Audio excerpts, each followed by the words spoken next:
Olá, você está assistindo a TV Fatel e hoje conosco estamos com o professor Dr. Marcelo Fabre, professor graduado em Filosofia, mestrado em Filosofia da Educação, doutorado em Filosofia, professor na Universidade Federal de Santa Maria, Rio Grande do Sul, atua nas áreas de Ética e Fenomenologia.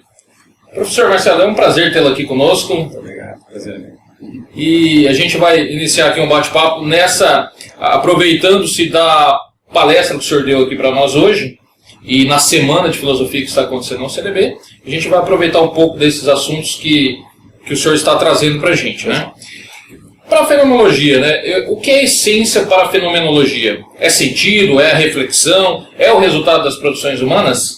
Sim, a base de tudo é saber que a fenomenologia lida com a consciência no sentido intencional. Né? Toda a consciência humana, ela é pensada como voltada para objetos não necessariamente existentes. Por exemplo, quando eu imagino, eu estou voltado para um objeto imaginado, para algo rememorado, ou mesmo algo que eu represento numa situação concreta na minha vida. Então a intencionalidade é a chave para falar nessa discussão sobre a essência. Então a essência no sentido fenomenológico seria um sentido ideal. Também uma necessidade estrutural para que certos fenômenos sejam possíveis. Então vou dar um exemplo. Um som que se produz, o que eu posso ouvir, né, com som, tem uma estrutura essencial, mesmo sendo um tipo de objeto real, empírico, ou seja, há um som, a minha voz falando, eu ouço o carro na rua e assim por diante. O som tem sempre uma altura, tá? Um volume, digamos assim, né? Essa ligação entre um som existente empiricamente e a sua altura é uma ligação essencial. É necessário para que se produza o fenômeno som. Mas é claro que o som é algo que eu percebo, que eu ouço, etc. Então a essência seria a estrutura necessária sem a qual certas situações factuais seriam impossíveis. Não é? Então cada situação factual contingente guarda uma relação com uma necessidade lógica. Um outro exemplo, a minha consciência, ela é uma consciência humana, entre outras, no mundo, né? Empírica. Né? No entanto, quando eu digo consciência é intencionalidade, essa proposição não é mais empírica simplesmente, porque ela está enunciando uma necessidade estrutural para o fenômeno consciência. E a percepção do outro faz parte dessa... No caso da percepção do outro, né, existe o que a fenomenologia chama da experiência empática, né, que é uma estrutura fundamental do humano. Então eu posso lidar com este ou aquele indivíduo, com esses ou aqueles, mas esse ato de se direcionar a alguém de uma perspectiva não simplesmente de um objeto, mas como outro ser humano, esta ligação interhumana, é uma estrutura que pode ser pensada na sua essência. Quer dizer, lidar com humanos não é a mesma coisa que lidar com objetos. Coisas, né? Então essa é uma coisa essencial, mas ligada ao fenômeno humano. É isso que é importante. Né? Bom, eu coloquei assim que para a fenomenologia o problema, a indagação, é a possibilidade para o conhecimento, a percepção do mundo, do valor à humanidade? Sim. Tudo começa com a intencionalidade, ou seja, nós, enquanto humanos, não somos objetos como os demais. Por quê? Porque nós estamos sempre significando o mundo, né? De várias maneiras. Né? E estes atos de significar, eles podem ser tomados em consideração. Então a fenomenologia, ela tem duas coisas. Um lado que nós chamaríamos puramente vivencial, ou seja, a consciência tem uma vida, há um acontecimento da consciência, então nós estamos nos atos que realizamos. Falamos, imaginamos, conversamos. Mas também podemos fazer desses atos um objeto de reflexão. Então a fenomenologia vai então fazer um outro passo, que é pensar, refletir sobre aquilo que é vivido pela consciência ou pelas consciências. Então aí é a esfera problemática, não é? Mas de onde vem essa problematização? Vem da própria base vivida. Quer dizer, em algum momento o ser humano começa a se indagar, começa reflexivamente, intencionalmente, pensar o seu próprio, a sua própria condição, a sua própria situação, as próprias vivências, né? As experiências. O Merleau-Ponty coloca que nós somos neutros. Sim. Nós somos sensíveis, né? Percebemos, né, através da sensibilidade isso tudo, e nós usamos a nossa subjetividade, porque não há exatamente essa neutralidade.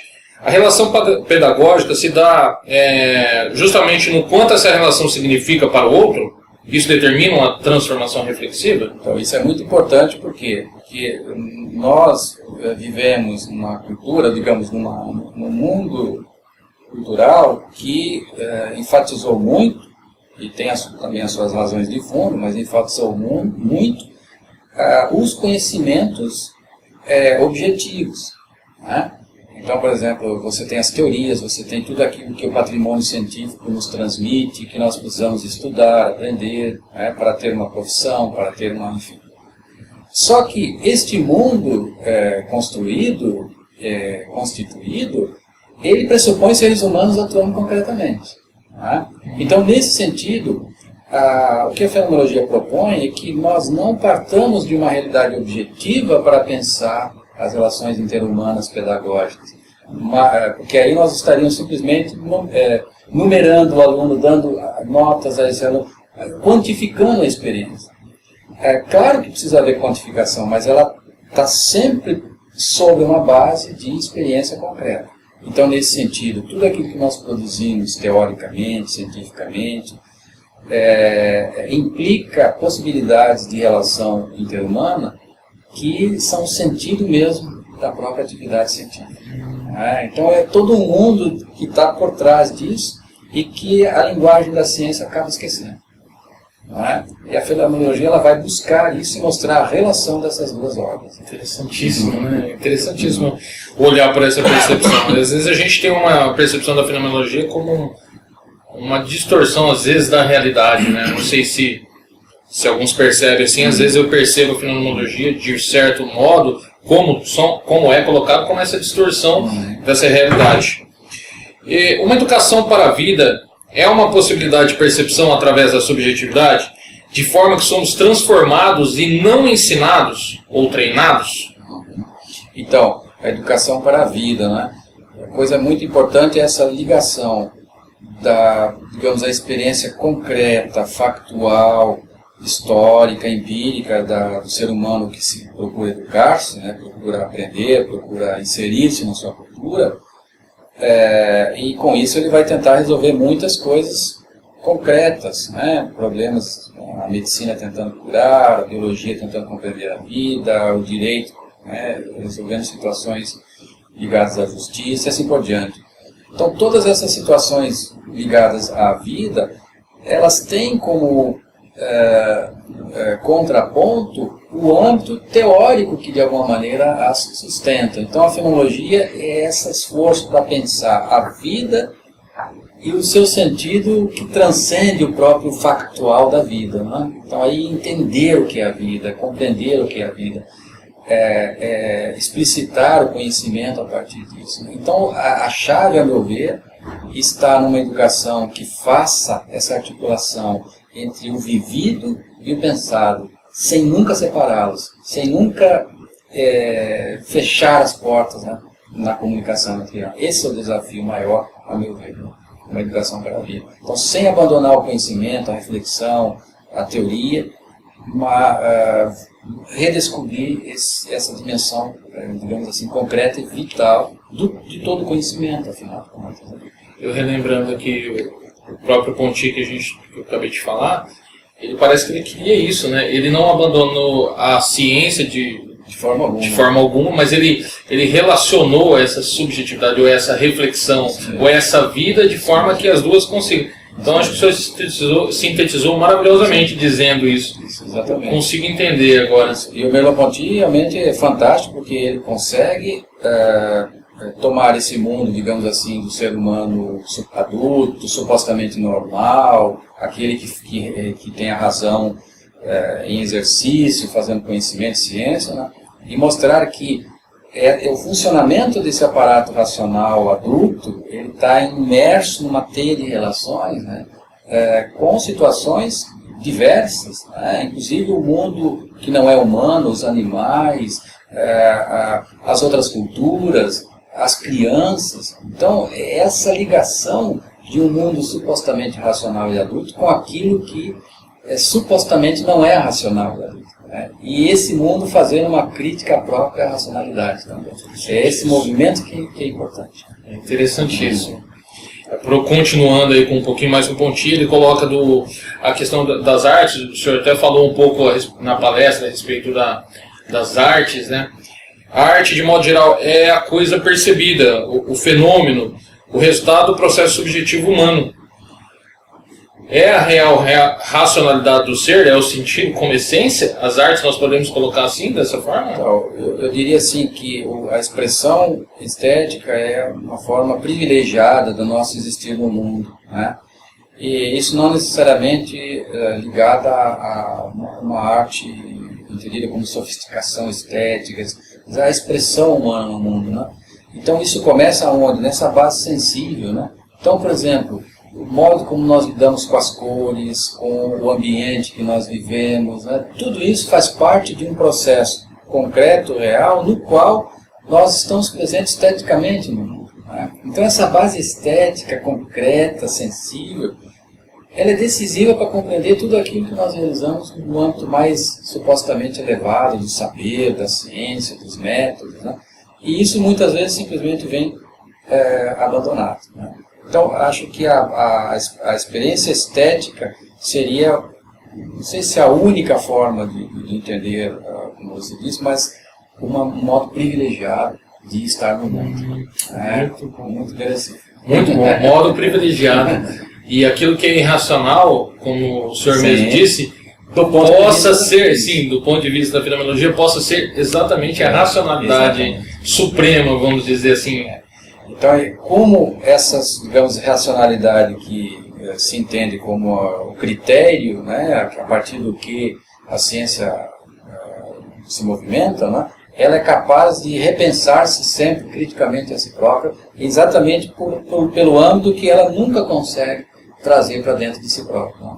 Então é como se a razão ela não fosse sempre aquela que fala para si mesma, mas aquela capaz de ouvir, aquela capaz de dar conta dos seus próprios limites, aquela que é capaz de dar conta de que ela é possível construir realidades que ela não controla totalmente, né?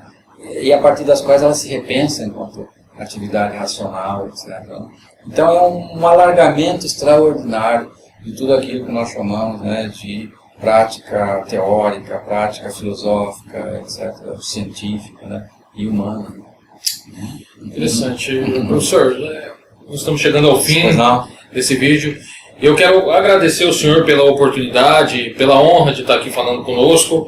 Eu queria que o senhor, nas suas considerações, dissesse para a gente o quanto a fenomenologia está presente e é importante para nós, porque muitas vezes nós olhamos e nós podemos ver isso nas instituições, nas universidades, às vezes não o devido valor à fenomenologia, mas o quanto ela está presente, o quanto significa isso para nós. Isso é uma coisa muito importante, como você disse, porque normalmente se entende como algo muito abstrato, muito teórico, muito fora da realidade, né, muito sem uma aproximação com aquilo que nós fazemos. Então a fenomenologia, claro que ela tem um viés acadêmico, teórico, que o profissional lida e tem que ler um monte de obras, etc. e tal. Mas todas essas obras, todas essas reflexões são feitas em que sentido? No sentido de que nós, humanos, vivemos no mundo com os outros e a partir desse convívio e dessa inserção no mundo, nós damos sentido. Nós construímos sentido, nós recriamos sentido. Então, o que a fenomenologia ensina é isso, que o ser humano não é determinado absolutamente por nenhuma estrutura prévia, por nenhuma racionalidade absoluta, né? Ele está sempre em aberto numa busca de sentido. E essa busca, ela só é verificável nas práticas concretas do mundo. Então, por mais que a gente veja as dificuldades e os problemas, a gente também vê que a vida se reconstrói. Né? Ainda bem. Muito bem. Eu agradeço. Ainda bem. Muito obrigado, professor. Bom, você assistiu a TV Fatel e você poderá assistir quantas vezes você quiser através do nosso canal no YouTube ou através do nosso site www.fatel.com.br. Tchau, pessoal, e até a próxima.